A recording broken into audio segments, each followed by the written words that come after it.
ನಮಸ್ಕಾರ ಸ್ನೇಹಿತರೆ. ಸೂರು ನಮ್ಮ ಕನಸಿನ ಮನೆಯ ಕನ್ಸ್ಟ್ರಕ್ಷನಿನ 3ನೇ ಭಾಗಕ್ಕೆ ತಮ್ಮೆಲ್ಲರಿಗೂ ಸ್ವಾಗತ. ಮೊನ್ನೆ ವಿಡಿಯೋದೊಳಗೆ ನಿಮ್ಮ ಜೊತೆ ನಾನು ಕಾಲಮನ್ನು ನಿಲ್ಲಿಸುವವರೆಗೂ ವಿಡಿಯೋ ಹಂಚ್ಕೊಂಡಿದ್ದೆ. ಅದರ ಮುಂದುವರೆದ ಭಾಗವಾಗಿ ಇವತ್ತು ಆ ಕಾಲಮಿಗೆ ಕಾಂಕ್ರೀಟನ್ನು ಹಾಕುವಂಥ ಒಂದು ಕೆಲಸ ನಡೆಯುತ್ತಿದೆ. ಮೊದಲಿಗೆ ಎಲ್ಲ ಕಾಲಮಿಗೂ ಬಾಕ್ಸ್ ಬಡ್ಕೊತಾರೆ. ಬಡ್ಕೊಂಡಾದ್ಮೇಲೆ ಎಲ್ಲ ಕಾಲಮಿಗೂ ಒಂದೇ ಟೈಮ್ನಲ್ಲಿ ಬಾಕ್ಸ್ ಹಾಕ್ಕೊಂತಾರೆ. ಅದಾದ ನಂತರ ಕಾಂಕ್ರೀಟನ್ನು ಕಲಿಸಿ ಹಾಕುವಂಥ ಕೆಲಸ ಮಾಡ್ತಾರೆ.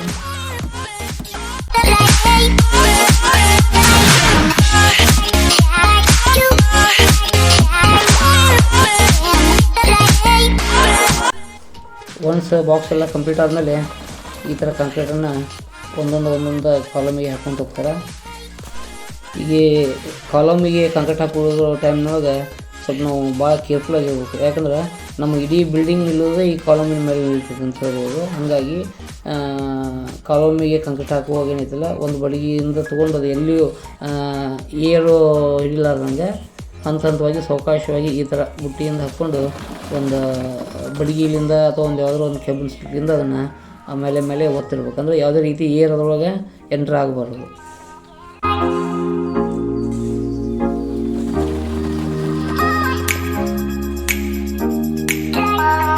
ಸೊ ಈಗ ಎಲ್ಲ ಕಾಲಮಿಂದು ಕಾಂಕ್ರೀಟ್ ಹಾಕಿದ್ರೆ ನಿನ್ನೆ ನೆಕ್ಸ್ಟ್ ಡೇ ಬಂದು ನಮ್ಮ ಮಿಸ್ತ್ರಿ ಎಲ್ಲ ಬಾಕ್ಸಿಂದು ಅನ್ಬಾಕ್ಸ್ ಮಾಡಕತ್ತಾನೆ. ಈ ಸಿಮೆಂಟಿಂದು ಕಾಂಕ್ರೀಟಿಗೆ ಸಪೋರ್ಟ್. ಯಾಕಂದರೆ ಬಡಿ ಮುಂದೆ ಈಸಿಯಾಗಿ ಇದು ಮಾಡ್ಬೋದು, ಬಟ್ ಅದನ್ನು ತೆಗಿಯೋ ಮುಂದೆ ಕಾಂಕ್ರೀಟ್ ಎಲ್ಲ ಅದನ್ನು ಹಾಕೊಂಡಿರ್ತಲ್ಲ, ಹಾಗಾಗಿ ಸ್ವಲ್ಪ ಪ್ರಾಬ್ಲಮ್ ಆಗ್ತದೆ. ಈ ರೀತಿ ಅದನ್ನು ಕೆಬಲ್ನಿಂದ ಸ್ವಲ್ಪ ಸೈಲ್ ಮಾಡಿ ಎಲ್ಲ ಬಾಕ್ಸ್ಗಳನ್ನು ಬಿಸ್ತಾರೆ. ಇದಕ್ಕೆಲ್ಲ ನೀಟಾಗಿ ಯಾವುದೇ ರೀತಿಯಿಂದ ಏರ್ ಇದಾಗಿಲ್ಲ ಅದ್ರೊಳಗೆ. ಕಲಮ್ ಕಾಂಕ್ರೀಟ್ ಚೆನ್ನಾಗಿ ಆಗಿದೆ ನಮ್ಮದು. ಸೊ ನೋಡ್ತಾ ಇದೆಲ್ಲ 12 ಕಾಲಮಿಗೂ ನೀಟಾಗಿ ಕಾಂಕ್ರೀಟ್ ಹಾಕೊಂಡಿದ್ದಾರೆ.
ನೀವಿಲ್ಲಿ ನೋಡ್ತಾ ಇರ್ಬೋದು ಎಲ್ಲ ಕಾಲಮಿಂದು ಬಾಕ್ಸ್ ಬಿಚ್ಚಿದ ಮೇಲೆ ಇಲ್ಲಿ ನೋಡಿರಿ ಈ ಥರ ಎಷ್ಟು ನೀಟಾಗಿ ಸ್ಕೇಲಿಂದ ಹೊಡೆದಂಗೆ ಒಂದು ಕಾಂಕ್ರೀಟ್ ಕುಂತೈತದು.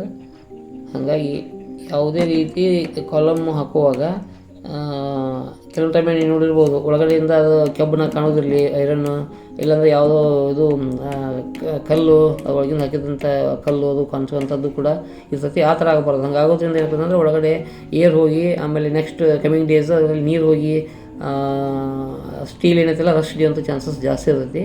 ಹಾಗಾಗಿ ಈ ರೀತಿ ನೋಡಿರಿ ಹೆಂಗೆ ನೀಟಾಗಿ ಬಂತಲ್ಲ ಹಂಗೆ ಕಾಂಕ್ರೀಟ್ ಹಾಕಬೇಕು.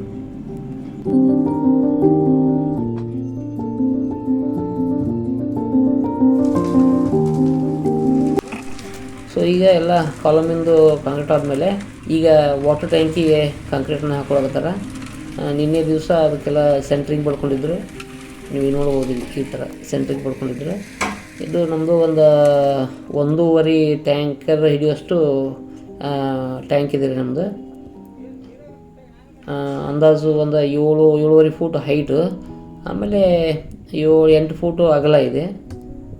ಅಂದಾಜು ಒಂದು 1.5 ಟ್ಯಾಂಕರಷ್ಟು ನೀರು ಹಿಡಿಯುತ್ತಿದ್ದು.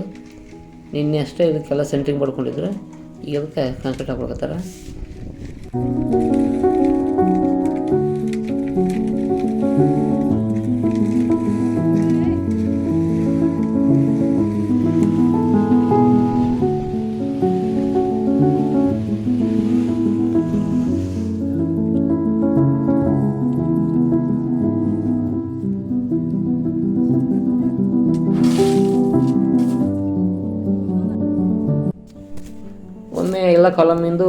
ಕಾಂಕ್ರೀಟ್ ಎಲ್ಲ ಮುಗಿದ್ಮೇಲೆ ಈ ಇನ್ ಬಿಟ್ವೀನ್ ಕಾಲಮಿಂದ ಏನು ಜಾಗ ಐತಲ್ಲ ಅದನ್ನೆಲ್ಲ ಹಡ್ಡಿ 2 ಫೂಟು 2.5 ಫೂಟ್ ಹಡ್ಡಿ, ಆಮೇಲೆ ಅದಕ್ಕೆ ಮತ್ತೆ ಬಾರ್ಡರ್ಸ್ ಹಾಕ್ಕೋಬೇಕು. ಹಾಕ್ಕೊಂಡು ಆದಮೇಲೆ ಮತ್ತೆ ಅದಕ್ಕೆ ನೀರು ಬಿಟ್ಟು ಗಟ್ಟಿ ಮಾಡಿಕೊಂಡು ನೆಕ್ಸ್ಟು ವಾಲ್ ಕನ್ಸ್ಟ್ರಕ್ಷನ್ ಮಾಡೋ ಕೆಲಸ ಮಾಡ್ತಾರೆ ಅವರು.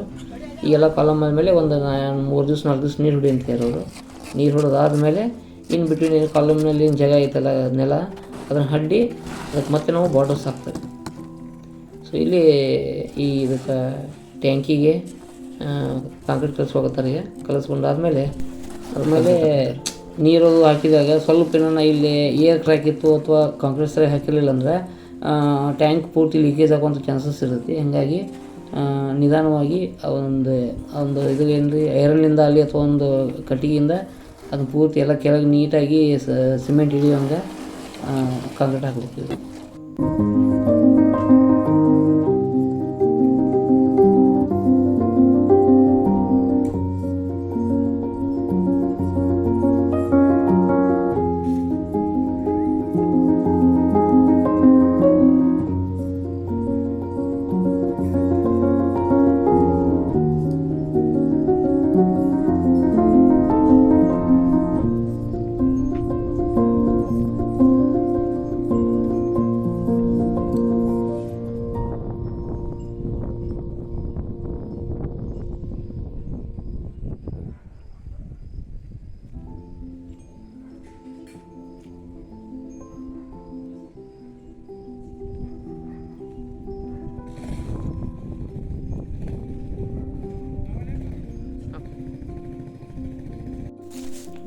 ಇದೆಲ್ಲ ಆದಮೇಲೆ ನಾನು ನಿಮಗೆ ಹೇಳಿಲ್ಲ ಅವಾಗ 2 ಕಾಲಮಿನ ಮಧ್ಯೆ ಇರ್ತಕ್ಕಂಥ ಇದು ಇರ್ತದಲ್ಲ ನೆಲ ಎಲ್ಲ 2.5 ಫೂಟ್ ಅಷ್ಟು ಅಡ್ಡಿ ಇದಕ್ಕೆ ಮತ್ತೆ ಒಂದು ಸರಿ ಬಾರ್ಡರ್ಸ್ ಹಾಕ್ಕೊತಾರೆ. ಇದು ಹಾಕ್ಕೊಂಡು ಮತ್ತೆ ಅದನ್ನು ಗಟ್ಟಿ ಮಾಡ್ಕೊತಾರೆ.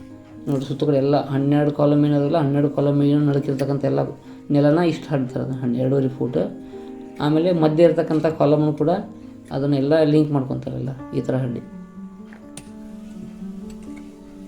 ಈಗ ಹಿಂಗೆ ಬಾರ್ಡರ್ಸ್ ಹಾಕ್ಕೊತಾರಲ್ಲ. ಹಾಕ್ಕೊಂಡು ಬಾರ್ಡರ್ಸ್ ಹಾಕೋ ಮುಂದೆ ಕೂಡ ಇಲ್ಲಿ ಭಾಳ ಇದು ಇರ್ಬೇಕು ರೀ, ಏನೋ ಎಚ್ಚರಿಕೆಯಿಂದ. ಇಲ್ಲಿ ಈ ಥರ ಕೆಂಪು ಮಣ್ಣೇ ಇರಬೇಕು. ಎರಿ ಮಣ್ಣು ಅಥವಾ ಕಪ್ಪು ಮಣ್ಣು ಹಾಕೋದ್ರಿಂದ ಏನಾಗತ್ತೆ ಅಂತಂದ್ರೆ ಅದು ಗಟ್ಟಿ ಆಗೋಂಗಿಲ್ಲ. ಹಾಗಾಗಿ ನಾಳೆ ಪ್ರಾಬ್ಲಮ್ ಆಗ್ಬೋದು. ಅದಕ್ಕೆ ಏನೈತಲ್ಲ ಆದಷ್ಟು ಮೊರಮ್ ಅಂತಾರಲ್ಲ ಆ ಥರದ್ದು ಕಲ್ಲು ಮಿಕ್ಸ್ ಅಂತ ಒಂದು ಮಣ್ಣು ಹಾಕ್ಬೇಕು. ಈ ಥರ ಅಂದ್ರೆ ಕಾಲಮ್ನು ಗಟ್ಟಿ ಆಗ್ತೈತಿ. ಆಮೇಲೆ ಯಾವುದೇ ಥರದ್ದು ಪ್ರಾಬ್ಲಮ್ ಆಗೋಂಗಿಲ್ಲ. ಮುಂದೆ ಬಿಲ್ಡಿಂಗ್ ಕೂಡ ಭಾಳ ಸ್ಟ್ರಾಂಗ್ ಆಗುತ್ತೆ ಅಂತ ಹೇಳ್ಬೋದು.